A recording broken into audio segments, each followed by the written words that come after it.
Welcome to my basement, everybody! Boy, have we got a special episode for you today in honor of Mass Effect Legendary Edition hitting store shelves. Are we allowed to go into stores to buy the game? Well, it's everywhere. You can download it. I've got Commander Shepherds with me, both of them. I've got Jennifer Hale and I've got Mark Meer. And boy, it is good to see you both. I haven't seen you in person in like years at this point. How are you both doing? Fantastic. It's so great to be here. Thank you. And thank you, everybody. Isn't this what a trip to be re-celebrating Mass Effect again like this? Yeah. Mark, was this something that you knew? I mean, you're in Edmonton. You're not far from the BioWare HQ. Was this something that you knew was coming along well before anybody else? No, we basically all found out at the same time together, and I believe it was on N7 Day, where the last time that we all got together for a little reunion panel, and lo and behold, BioWare had some very good news to share with all of us, so that timing was very fortuitous, and here we are about 6 months later. Yep. It's amazing. Mark, I know that you got a copy of the game. Have you been able to play any of it yet? Oh, I have received my legendary cache, which was actually a very generous gift from a fan. So I have a replica helmet, and I have a steel case to put the game in. But of course, those legendary caches went out a while ago, so the physical copy of the game is not in there yet. I'm sure I'll be receiving one very soon.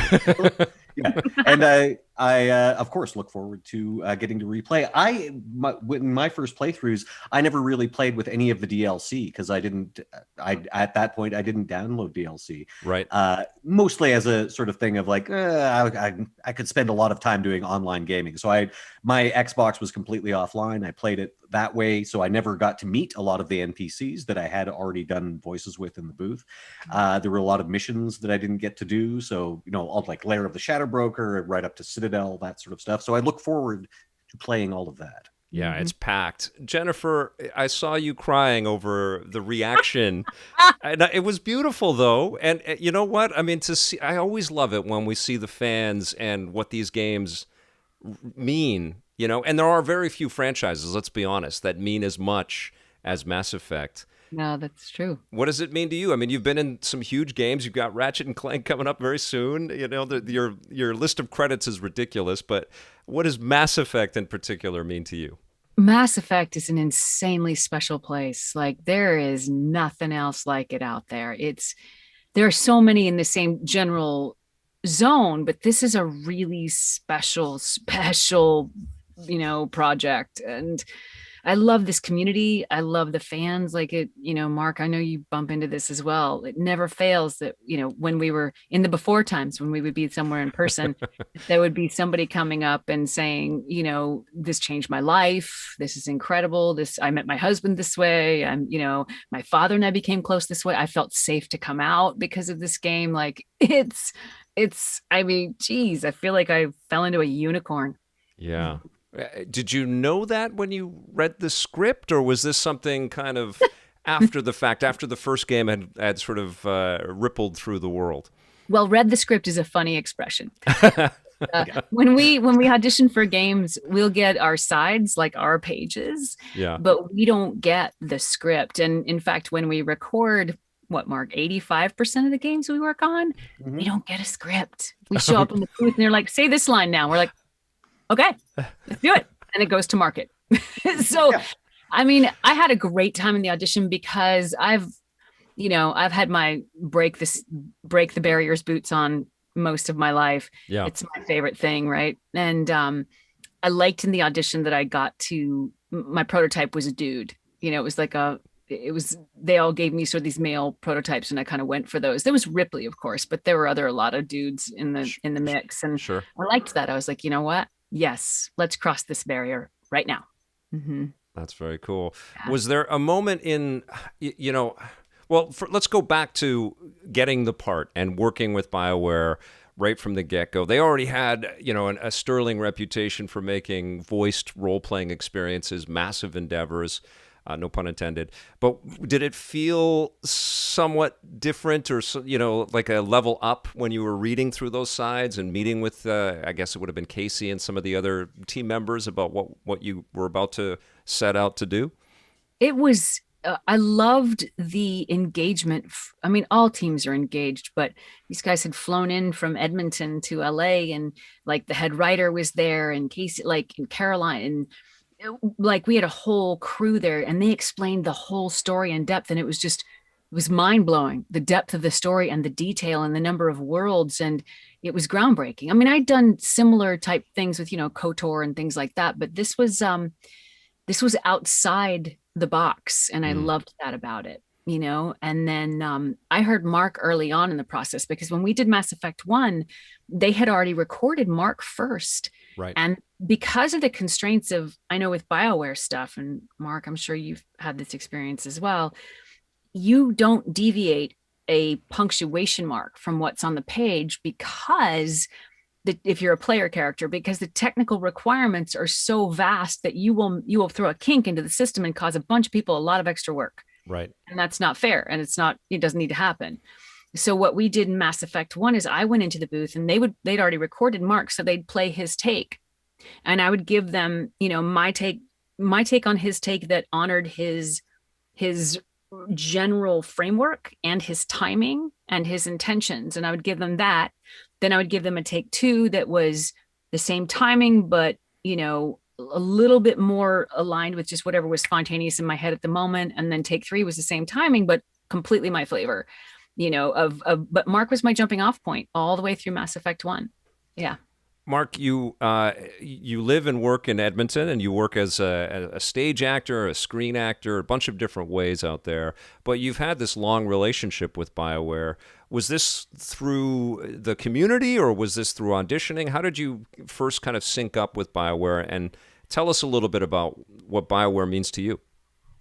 Well, my first contact with BioWare we came into contact the old-fashioned way, through an audition, and it was. Again, this was like back in the late 90s. So This would have been one of the old school cattle call auditions where it's just, hey, BioWare's doing a game. Everybody in town show up at this studio, get in the booth for a few minutes and do some voices. And so that's what I did.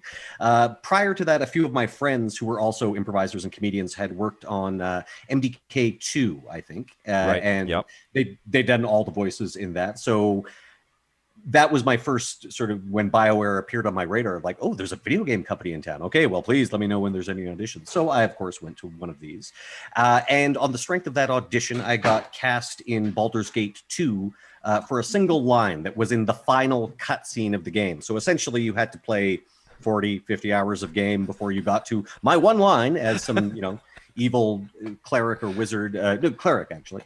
And so on the strength of that line, they seemed to like it enough that I got hired again subsequently for a lot of the Dungeons and Dragons games they were working on at the time, like Neverwinter Nights and the various DLCs for the Baldur's Gate games.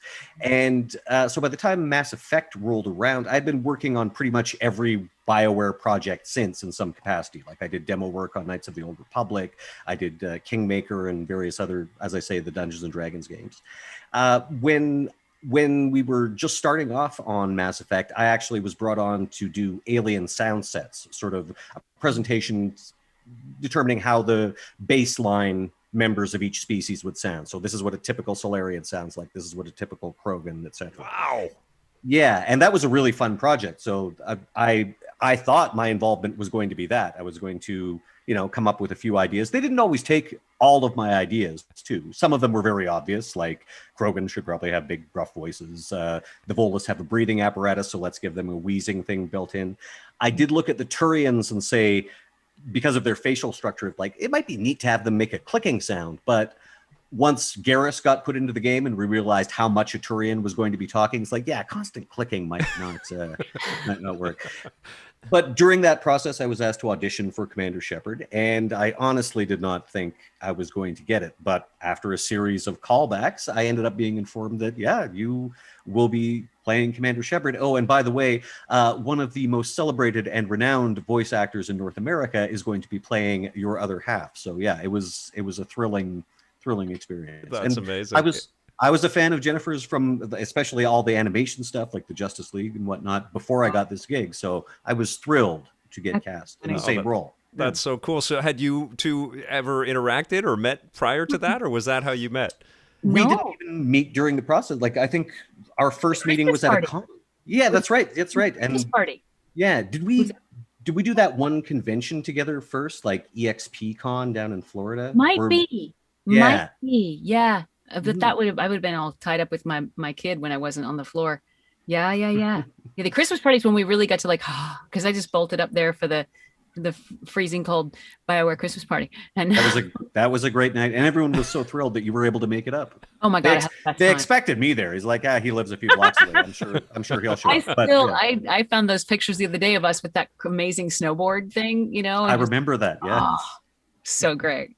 Well, Mark, I want to dive into this a little bit more because obviously Mass Effect is, an important franchise to BioWare, incredibly important, but to video games in general, and especially to Electronic Arts, it's, clear that a lot of money was spent to bring this back in such a dramatic and wonderful way with the Legendary Edition. But what is the perception of BioWare like in Edmonton, in your hometown? Does everybody know? Are people that live there proud that some of the best video games in the world are made right there in the city? Oh, I think like certainly within, shall we say my community, which is to say the nerdy and geek community. Yes, Yeah. BioWare is legendary, and of course you're thrilled to have something of that caliber in your mid-sized northern Canadian city. That of course it looms very large in everyone's consciousness, and because BioWare, of course, is such an employer and whatnot, even the average layperson on the street has probably, if they know nothing of video games or science fiction or anything, they'll still go, "Oh yeah, BioWare, I've heard of that." It's like, "Oh, you do, yeah." So yeah, it's definitely a local institution. That's awesome. We don't have all afternoon with these two, as you can imagine. With the launch of this game today, we have a limited amount of time with them. But I do want to throw out to the people that are watching, and thank you for joining us. This is a live video for those listening to us as an audio podcast out there, by the way. If you have a question for Jennifer or Mark, go ahead and ask it, but do me a favor and put it in all caps so I can read it as it's scrolling up, okay? And I'll do my best to read it and ask these two the question. Now, That Jennifer, means you have to yell the question when you repeat it because it's in Yes. all caps. Yeah, that would be a new way to do a podcast, is yelling. Jennifer, talk to me about the fan interactions, around Mass Effect. How many femsheps have you met in your life now? Many femsheps, so many femsheps, and so many crazy stories. I think one of my favorite stories, I think I recorded this woman and emailed it to the team. I was like, "You got to hear this." This woman in maybe Chicago or somewhere in the Midwest had a stroke, and she was quite young. She was in her early 30s, and she'd had a stroke. And the way they got her to get her dexterity back was they handed her a game controller. And they said, pick a game. And she picked Mass Effect. And Mass Effect gave her back her dexterity. I was like, what? That's amazing. Yeah, I've met so many femsheps and so, gotten asked a million times who I would romance. I'm like, don't make me pick. It's an extraordinary, the cosplays are gorgeous. And the fan art is beautiful. Yeah. It's amazing.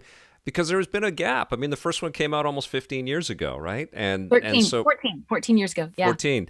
And so, and then there were sequels for sure. And I have a memory. My daughter Ruby was born a month before Mass Effect 3 came out. So I was playing that game with her on my chest and me sort of just sitting back, and she was sleeping as I was playing. And so she had no choice but to become a nerd too. But I feel like the culture around Mass Effect hasn't subsided at all. You walk down the street anywhere, and there are N7 shirts and hoodies. Is it surreal for you two to see that, or did it all make sense? It's always gratifying to see, and I still remember the first time somebody walked by me in full Shepard armor at a convention. Because I've been going to science fiction and comic book conventions for years, but to see a character I portrayed walk by me, that was amazing. And as you say, like right down to going to a store and the clerk is wearing like a Mass Effect badge or a T-shirt or whatnot. That's always really nice to see. It's awesome. Pretty cool. It's like having a secret identity. If I walk around and I see somebody with an N7 something, I'm just like, "What's up?" I don't say anything. I'm like, "What's up?" I'm a part of that. Funsley is asking, who was your favorite companion character? And did you get to hear and interact with those voices, or were you just reciting in a vacuum? We record is reciting in a vacuum is 100% it. We recorded separately. They had a system on the second one. Mark, was it the second one when Veda came in late in the second one? Yeah, where essentially we would get, depending on who recorded first. If you recorded first, you'd set the tone. But if the other characters had recorded first, you'd have all of their performances in your headset. And that was great. For example, I think we both had the advantage of having Keith David's performance. That was the only one I got. I got little tiny pieces of Liara, and that whole Anderson ending was like, I was like, oh my God, I love this system, because it's like acting with someone. Yeah. Which just, and it just seems so foreign to act with someone. I mean, we go back and forth, right? Because Mark and I, we both do the on-camera thing, and we both do with animation and all that. You get to work with other people, not as much anymore, but you do. And that's the funny thing, is during COVID, doing animation sessions with other people from your own house. It's like, I'm never putting on mean pants again. Yeah, it used to be you could wear just baseball caps and things to the recordings. Now you don't even have to leave. Right. Now you could be in a bathrobe. Right? Yeah, it's crazy. Okay, we have Heron 321 asking, any tech or alien names that you dreaded having to say when you saw it on the script? That was never actually an issue, because they thought that out. And so whenever we came up to any word that was alien or difficult to pronounce, the sound technician would be able to bring up just one of the writers saying, like Ilos, Baron. Remember that. Baron. So yeah, it really took the guesswork out of it. And as Jennifer was mentioning before, it was kind of needed to be that way, because again, we're playing the same character, so our timing has to be exact, our pronunciation has to be the same, all that sort of stuff. Right. Jennifer, you had already done a million things prior to Mass Effect, but what did Mass Effect teach you? Oh, it taught me the glory of going into the kind of depth you can only get from doing the same character at this level of volume for years. Like Shepard was in my dreams, somewhere into Mass Effect 2, I was dreaming as Shepard. Wow.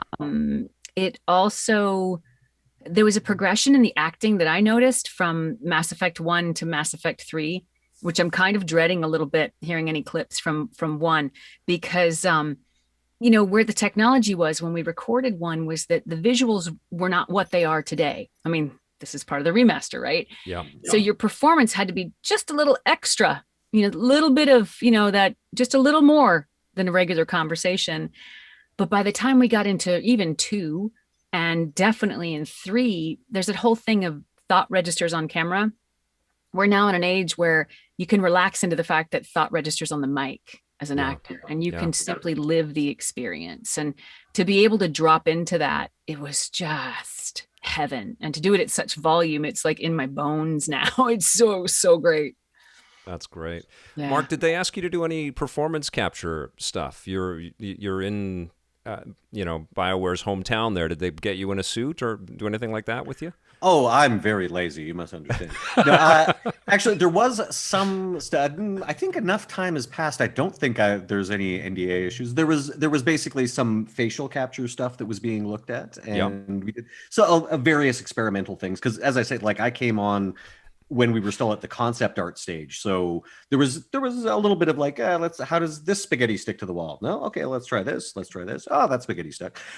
So I do have many friends here who did a lot of the motion capture, but no, I didn't have to do any hard work or jumping around or things like that. In fact, for a lot of the military stuff, they brought in people who are in the military, including, I believe, some special forces people. That might be apocryphal, but I believe that that is the case. And actually, a funny story, again, perhaps apocryphal, but they brought in this special forces guy to do a lot of like, the gun stuff, military moves and whatnot. And then at the end of his session, they were like, can you also do a little bit of dancing for us? Oh, yeah. And the guy was like, I don't really dance, so no. And they're like, no, actually, don't worry. Just do some placeholder stuff for us, and then we'll bring in somebody who can dance to do like the dancing for Shepard. Great. Okay, so that guy did that. And I think that actually ended up in the game. Oh my God. Shepard Shuffle. The Shepard Shuffle, yeah. So that's awesome. And that's how probably the thing that they're proudest of. That's the most iconic. That's the most iconic. I mean, it is. It's in all the GIFs, man, or GIFs. And you know what they play over top of it? I should go. Every time. Yes. I should go. I know that's the line you said the most. And I'm dreading the time that you are actually going to have to say that because we're going to run out of time. I want this to go forever. But do you have a favorite line? We'll start with you, Jennifer. Oh, that you can recall. My favorite line is, we can get there. Tell your friends we're coming for them. That's my favorite line. Mm-hmm. Lovely. Mark? Well, I should go. It has a special place in my heart because let's face it, it's on coffee mugs now and stuff. And BioWare was very generous because they could have paid both Jennifer and I, to say it once and then reused it every time, but they didn't. They had us say it every single time. So, I mean, considering we're often paid by the hour, like I should go has earned me probably more than any other line. But let's see. Yeah, there's a lot of cool Renegade lines, but I think my favorite is, "I'll relinquish one bullet. Where do you want it?" Oh, whoa. Such a good one. Oh, man, I'm getting chills. Listen to you guys. That's awesome. Okay, I've got Shadow Mist 1, and I think this one is for you, Mark. When you play Mass Effect, what build do you use the most? Well, now I did like playthroughs. I did a Renegade and a Paragon. My Renegade, I went very simple. I usually go in games that let you choose, shall we say, dark side or evil first, and Renegade is the closest to that in this game. So I went Soldier for my Renegade, and my Paragon was a Vanguard. Very good, very good. Do you tend to lean more into the Renegade side just for fun, or do you? Because I find I'm more on the Paragon side, but. Well, I'm usually liking to explore a game, like whether it's Fable or Fallout or whatever. Like I'll just go extreme in one direction, and then when I do my second playthrough, I feel like I'm redeeming myself for all the terrible or rude things I did the first time through. That said, even on my Paragon playthrough, there were certain Renegade interrupts that you just cannot resist. Yeah. You cannot resist throwing that Merc out the window. You cannot resist, giving Kai Lang what for. So yeah, I don't think I ever did like a pure Paragon or even pure Renegade, come to think of it, because my Renegade characters got very tight with the Krogans. And so he always backed the Krogans, even when it wasn't the Renegade choice. It was like, no, it's all right. Krogans are my buds. Nice. How do you feel, and this is for both of you, how do you feel about the way that the story of Commander Shepard has kind of, wrapped up? Do you feel that there's more to mine there? Do you have an emotion about the sort of tying the bow on it all, or do you want to go back into this character? I want to go back. There's more. Yes, please. Call me. I think you guys are going to call each other. Is what's right? We're ready. No, we'll get on a party line with BioWare going, "Hi, we're ready. Just let us know." Mark, do you feel the same? I totally feel the same. I think there's much to be mined there, and let's face it, the multiverse is a big place. Like we can, let's do some alternate reality stuff. Let's do female and male Shepard in the same universe where they're siblings. I like that. Yes. That is a great idea. Has that been pitched or presented at all? I'm pitching it now. Oh, yeah, man. I mean, honestly, it's lighting up. That is a great idea, and I think people would love to do that. Have you actually had a chance to work together? I mean, you've played the same role. Have you guys ever been able to perform with each other? No. Have you heard of a little game called The Long Dark? Yes, of course. You're both in The Long Dark. Mm-hmm. And in that, we're not playing the same character. We're actually playing a divorced couple, which means we get scenes. Oh, that's awesome. We get to talk to each other, and we have a history, and our characters have relationships with each other. So that's quite good. I haven't gotten that far in that game. I have played a bunch of it. It's wonderful. I caught up with David Hayter's role in that, and lovely. It is super, super cool. We'll bump into Elias at some point. Yeah, it's awesome, right? It's the Canadian group right there. All the Canadian voice actors. It's true. I mean, that game has often been described as player versus Canada, so I think it's very pretty much, right? Yeah. Player versus Canada. I love that. I love it. I like that game because you die of your own stupidity. You know? I did. The first time I played, I walked into my campfire. I thought, oh, it surely won't let me do that. Oh, third degree burn. Oh, I guess I'm dying slowly. Yeah. So we have this new legendary edition of the game launching today, and there's been a lot of emphasis on the visual upgrades and stuff. Mark, I know you're a super fan of just the play experience, but Jennifer, you've been able to look at some of these trailers. What's it like to see this franchise again with fresh eyes and to see the work that BioWare and EA have put into this? I think we've established that it moves me to tears. It's extraordinary. And to see the vividness of the life in this community. Like, you would never know this game was released 14 years ago for the first time because people are like, yep, right now. And it's so present for people. It's really timeless. Like, yeah, BioWare nailed it. Awesome. How do you feel, Mark?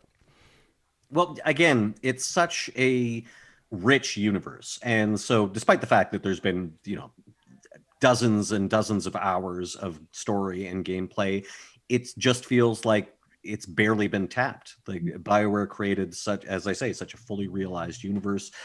You could spend so much time just reading codex entries and discovering new things. And I discover new things because I didn't read all the codex entries on my first time through. So yeah, I think that's why it continues to pique such interest. And I think this is one of the things that's always so present for me is the whole team. Like, I think of Mac Walters and, Caroline Livingstone and Patrick Weeks and Karen Weeks. And now, Melody and Crystal, and I haven't gotten their last names down yet. They're joining us this weekend for the panel, and they're on the devs from the Legendary team. And just God knows how many people behind those codec entries and every craftsperson who made this thing happen. It's mind-boggling. Yeah.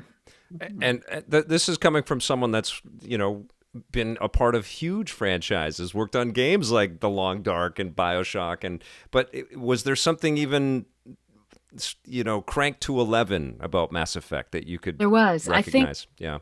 I always look at it as, I don't know, they set out to do something special. They set out to take some serious risks, and they took them full-heartedly, and they did it with crazy levels of quality and crazy levels of detail and commitment, and nobody faltered, and it shows. Yeah. And knowing that, and especially to revisit the game and to talk about it again, this many years later, they were so big, but they were consistent. There was one every 2 or 3 years. All of that seems impossible to me now because we're waiting so long for more. And, we all want more. And we want you in it. I think that's the thing that is just sometimes blows my mind is how much of an appetite there is for more of Shepard. Yeah. Shepard's story. And there have been some, I know the work put into the things that came after was tremendous and so committed. I think there was something really special about this particular road, that there is more left to have on that road for sure. And I don't say that out of self-interest. I say that out of the sheer levels of demand from the community. Yeah. Well, I think that's what we're going to hear in abundance now. This is day one for people to revisit this franchise, but for a lot of people, this is going to be brand new, and I think it's just going to completely shock players who just see the artistry involved. All of the beautiful labor that went into this game. It's absolutely this series. It's incredible. Yeah. And you know what? It's incredible that I get to celebrate the launch of this with you two, and I'm so grateful that you're here. Thank you so much for joining me in the basement. Again, thanks for having us. Thanks for having me. Yeah. Yeah, well, I know that you have a big live stream tomorrow with more members of the team. So everybody that is a fan of Mark and Jennifer, and I know that that's everyone that's here right now, you have to go and watch their live stream tomorrow and keep up with them. Follow them on Twitter and Instagram. always working on cool projects. Mark, yes. One thing about the live stream, so we should mention that it will be on Jennifer's YouTube channel. Yes. And according to our moderator, we have recently added a couple of very special guests. We've got Ash Sroka, who played Tali, and Mr. Seth Green, who played Joker, will also be joining us. Fantastic. I'll be watching. I'll be watching, and I'll be playing, and I'll be listening to both of you all weekend long. Fantastic. Thank you so much, Victor. Thanks for having us. Oh, you guys are amazing. Thanks for joining me today. And thank you all for watching. This is Jennifer Hale and Mark Meer, our Commander Shepherds. Thank you, you two. We'll see you soon. And until then, play forever.